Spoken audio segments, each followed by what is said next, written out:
মা, আমি তো যেমন কাজে যাই সেরকমই কাজে গেছিলাম, কিন্তু আমি তো জানতাম না যে আজই হবে আমার শেষ দিন। আমি তো আমার জুনিয়রদের সাথে একসাথে কত গল্প করতে করতে তোমার হাতে বানানো টিফিনটা খাচ্ছিলাম। তখনও যদি একটু বুঝতে পারতাম। রাত অনেকটা হয়ে যায়। আমি ওয়ার্ডে তখন একা।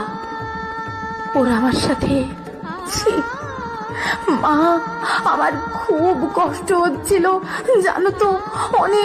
অনেকবার আমি বারণ করেছিলাম, চিৎকার করেছিলাম, বাঁচাও বাঁচাও, কে আছো, আমাকে বাঁচাও। কিন্তু কেউ আমার চিৎকার, আমার আর্তনাদ শুনতে পায়নি জানো তো।